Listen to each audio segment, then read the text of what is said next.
Seanca paraprake për dosjen Meta u shtypur në datën 9 tetor pasi mungonte avokati mbrojtës i Ilir Metës Kujtim Cakrani. Ky i fundit kishte dërguar kërkesë për shtyrje për shkak të problemeve shëndetësore.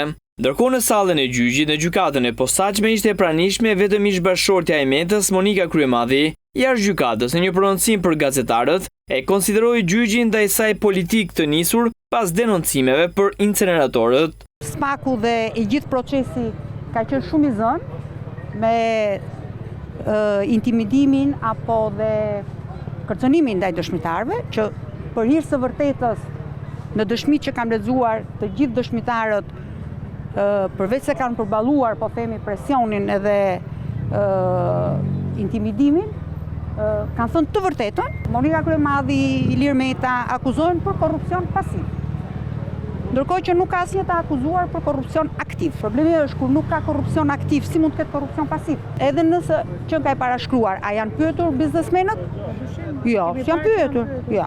Kujtojmë se SPAK ka marrë të pandehur Ilir Metën, Monika Kryemadhi, nënën e saj Fatime Kryemadhi, Piero Xhixhon dhe Ema Çokun. Meta ndodhet në Burgçë prej tetorit të vitit të kaluar, ndërsa Kryemadhi në masën detyrim paraqitje. Kryemadhi dhe Meta akuzohen se ndër vite kanë përfituar para në mënyrë të paligjshme dhe kanë fshehur burimin e tyre. Ish-presidenti Meta akuzohet nga SPAK për disa çështje korrupsioni, përfshirë edhe dosjen e njohur si Çesdia.